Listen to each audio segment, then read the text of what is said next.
Hello, everyone. Welcome to the American Acupuncture Council podcast. My name is Matt Callison. I'm with my colleague and dear friend, Brian Lau. Hello, welcome. We're here to talk about Chondromalacia and Patellofemoral syndrome, a Jingjin perspective. Because this is only 30 minutes, we're not going to have a lot of time to be extremely thorough, but hopefully what we're going to be talking about in this short presentation will help to provide content that can be used to enhance the practitioner's current treatments for these conditions, and also possibly excite the practitioner to learn more.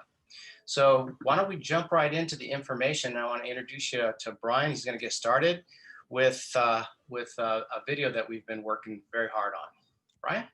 Yeah, well, first of all, as you can see, there's a warning screen up. This video coming up is from a recent dissection Matt and I did as preparation for the sports medicine acupuncture certification.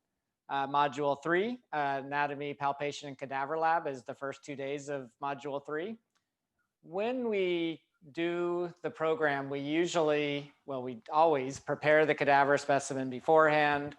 As part of that whole 2-day experience, students come in and they're able to work with the cadaver during the cadaver lab portion of that class.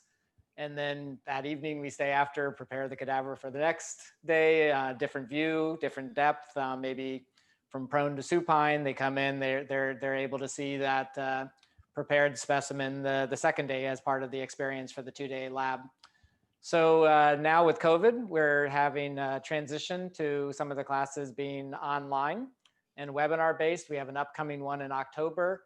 So this is one of the videos that we produced for the anatomy, palpation, cadaver lab coming up in October.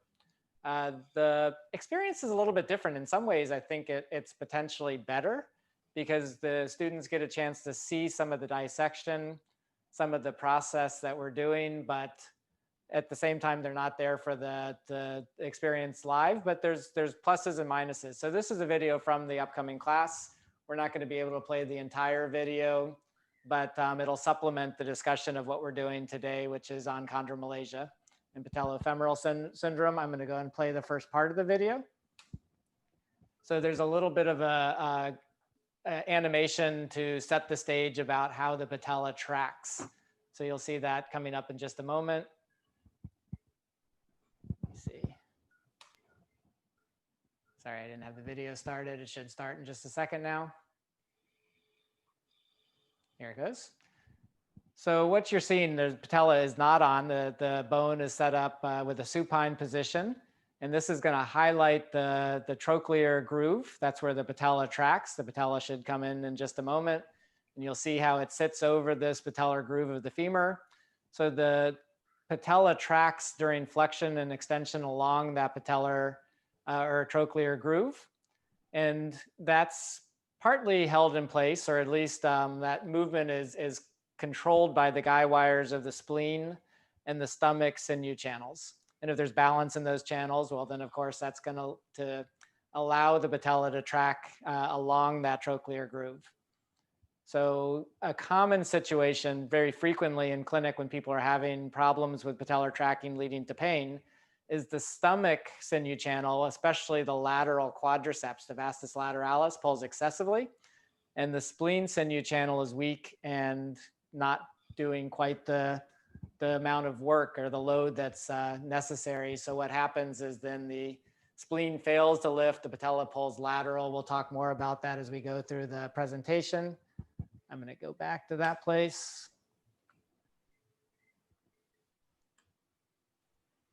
So let me get back to that moment. And now we'll see that on the cadaver specimen. There we go.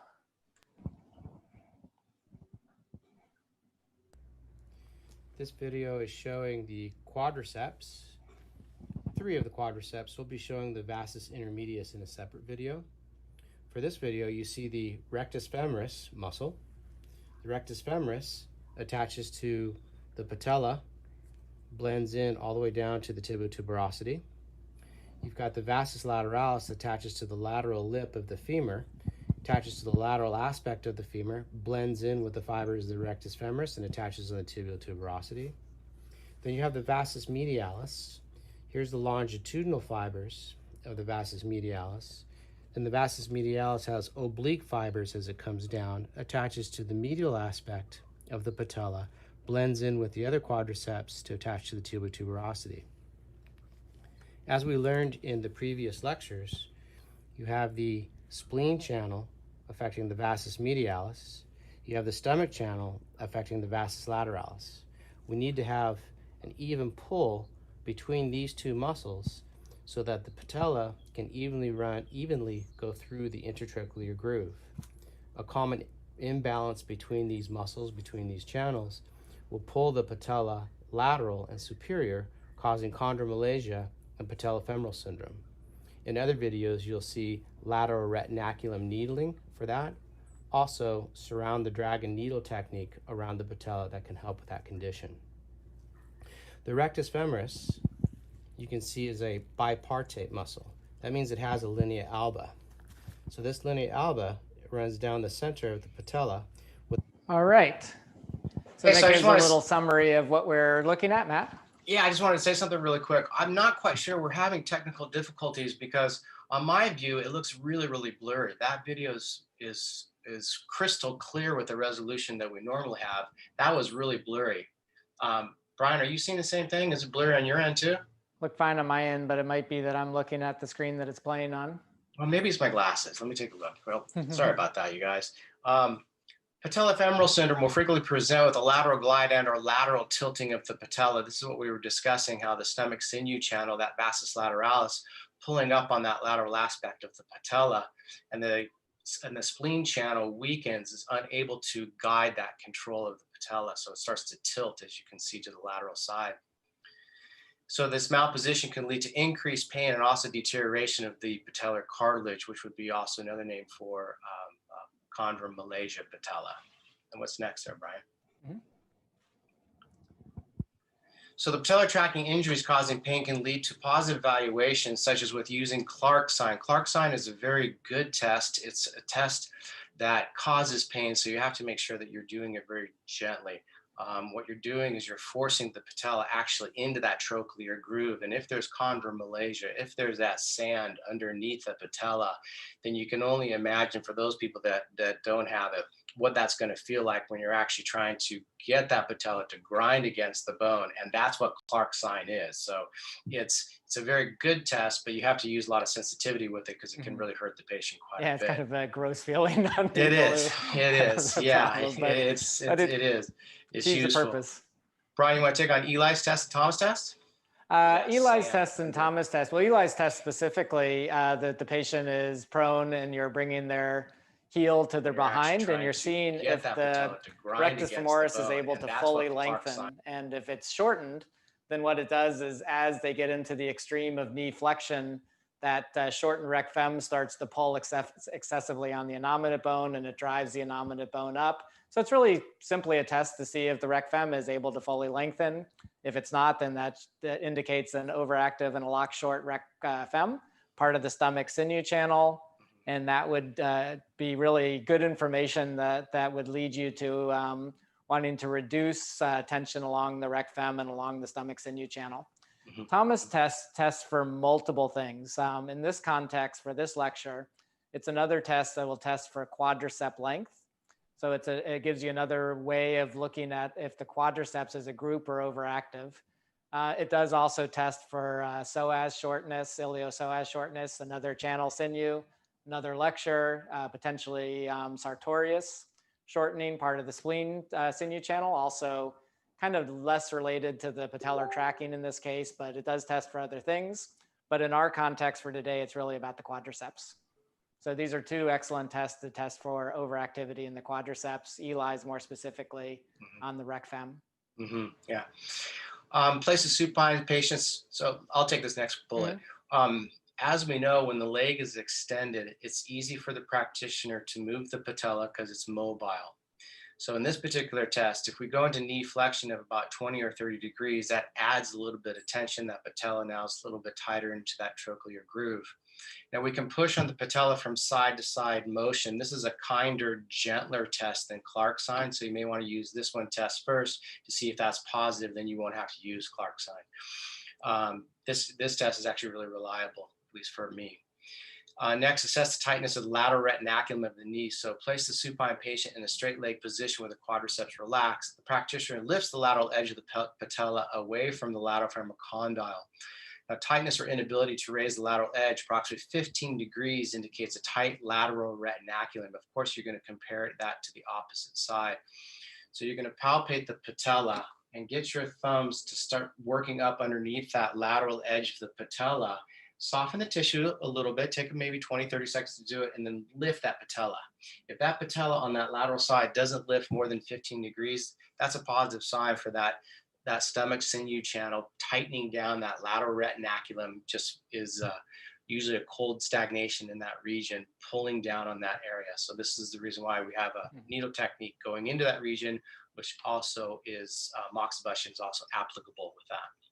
Brian, you want to say anything or move to the next slide? Yeah, I'll just add a little quick something. So these are all, of course, Western orthopedic tests. But since we're looking at it from the perspective of the sinew channels, all of these to some extent are channel tests also. So this testing for the lateral retinaculum. In the video coming up, you'll see how that lateral retinaculum is part of and continuous with the deep fascia of the thigh, and how the stomach sinew channel pulling excessively through, especially the vastus lateralis, can add extra tension into that lateral retinaculum. So it's part of a continuous chain from the thigh into the knee. So when you're testing that, you're testing the stomach, as Matt mentioned, you're testing the stomach sinew channel. So you're getting a little bit of a window into the stomach chi. So depending on what other signs and symptoms you found from your evaluation, and in this case, your TCM evaluation, you can put that information along with what you're finding with this more palpation and assessment of the knee. You know, maybe the person has acid reflux or some other, you know, rebellious stomach chi signs, and you're feeling that excessive tightness on the vastus lateralis. You're lifting the patella doesn't pull and doesn't move away from that lateral surface so well, so it's pulled lateral. So that would all start to paint a picture both from a local orthopedic standpoint, but also from the whole body holistic approach from TCM. So it's good to put the two together. Yeah, I totally agree. That's a lesson I think we learned in first year of acupuncture school, how the meridians, the channels are connected to the organs. And when you're really looking for that, you can find that. You're absolutely right, Brian. Yeah, a lot of that with the gallbladder channel as well. Sure. Cool. All right, well, let's keep moving. All right, so this is the needle technique using 2 3-inch needles going through the lateral retinaculum. This is a needle technique that you want to make sure that it travels just underneath the subcutaneous fascia, the subcutaneous adipose layer, and just scraping along that lateral retinaculum. For many patients, if you start to angle oblique with this needle technique, it's going to hurt very bad. So this is a needle technique that you want to practice on somebody that can handle needle stimulation. Don't try this on a patient for the first time. If you practice this needle technique first. If you go too deep, it's going to cause a lot of pain. If you have that needle ride between the superficial fascia and the deep fascia, just underneath the adipose and before the muscle layer and the retinaculum, that joint capsule, just slide it right along there. Practice it first. 2 needles side by side work really well. Moxibustion or electricity can work. That blue dot is stomach 36. So what you're doing is you're aiming those needles towards stomach 36. Yeah, and the 2 needles, Matt, you might have said this, but I didn't hear it myself. Those are 3-inch needles that are shown there, and you'll see that actually in the next cadaver video. So right now you can kind of look through the skin and picture it, but pretty soon you won't have to picture it. You'll be able to see it a little bit more clearly in terms of what the target tissue is. Right. Great. Matt, I don't know if you wanted to mention anything, or maybe just simply saying that surgical techniques are to release this lateral retinaculum, which is kind of an extreme version. But this is the same tissue that the needles are working with to soften and release that lateral retinaculum in a way that doesn't, much better to not have to go under the knife if you can. So this is a really an excellent technique that would kind of parallel, I guess, some of the more aggressive surgical techniques. And it'd be part of a comprehensive picture. You know, there'd be other needles being used in this whole treatment. And myofascial work and exercises and stretching and even gua sha. It's a tissue that is pliable. You can get it to stretch. It just takes some time to be able to do it. But absolutely, you can get really good results with this and the myofascial techniques and everything else that we do.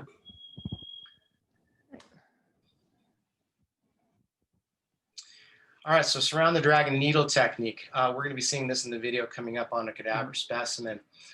Usually 7 needles. You're just going around the patella itself. Your goal is trying to get underneath that patella. It's a way of getting the retinacular tissue, that tissue all around that patella, to actually communicate and loosen up as much as possible. You can use E-stem on those needles, or you can also use moxa with it. These needles will be in addition to other spleen and stomach sinew channel dysfunction. And of course, we're treating the foot and the hip anytime there's a knee problem. That's for a conversation for another day. Yeah. Yeah, those are 1.5-inch needles. So you're not trying to drive the needle as far as you can under the patella.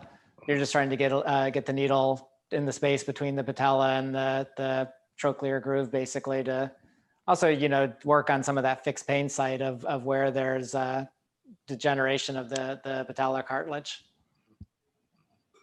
Right.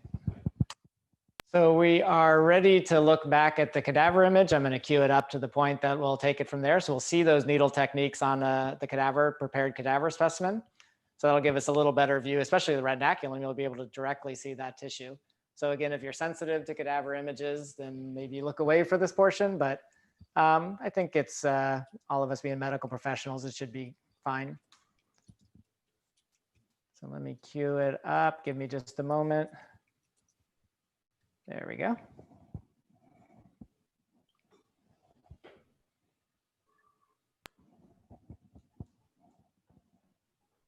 The lateral and medial retinaculum of the knee are part of the stomach and spleen sinew channels, respectively.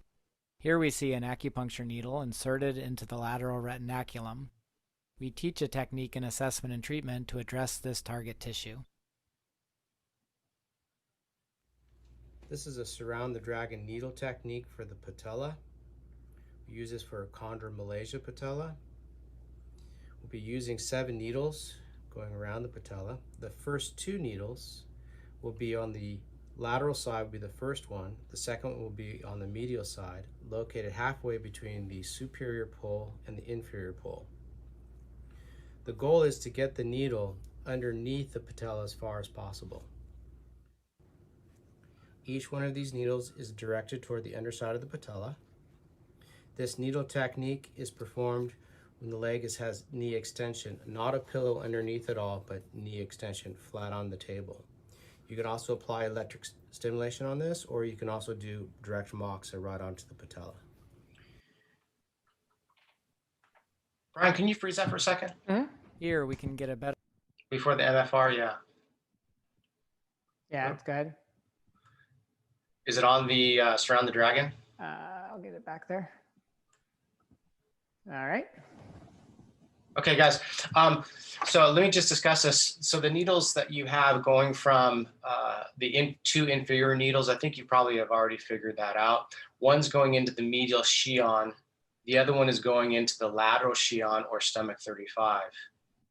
The needles that are on the medial and lateral side, those are inserted halfway between the superior border and the inferior border of the patella, lifting that patella up to the side and inserting the needle under.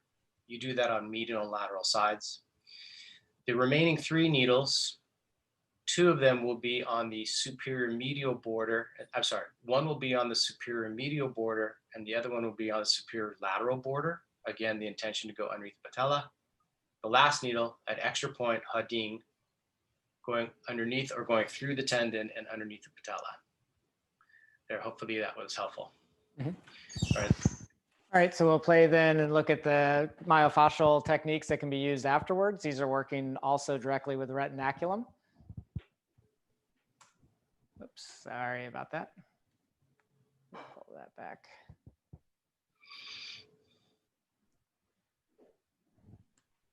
Why is that? There it goes.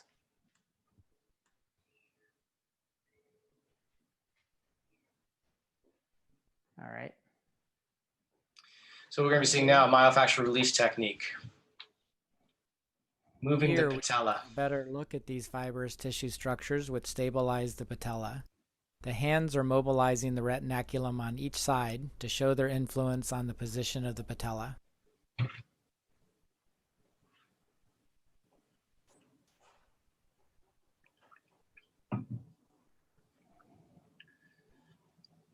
So you can see how that superior lateral border of the patella is now straighter. Now with the superficial fascia removed, we can see how these tissues connect to the deep fascia of the thigh and the respective channel sinews.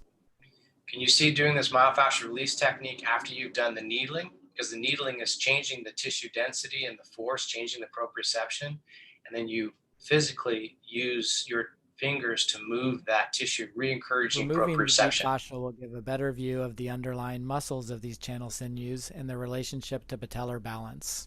All right. Nice job, Brian. Yeah.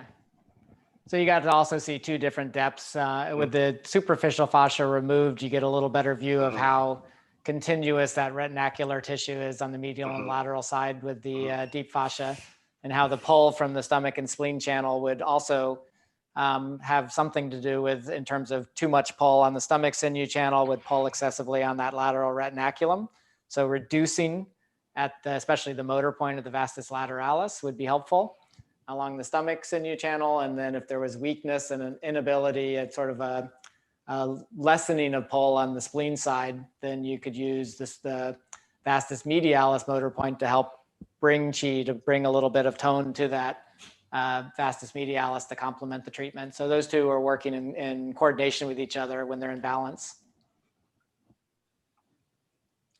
All right, Brian, you want to go over that short arc exercise? I think, go ahead, Matt. Matt, why don't you take that one? All right. So here we have the you can use a small foam roll, or you can use a towel that's going to be rolled up about 4 inches or so, sometimes 5 or 6 inches, depends on the density of that towel. Go ahead and put it underneath the knee.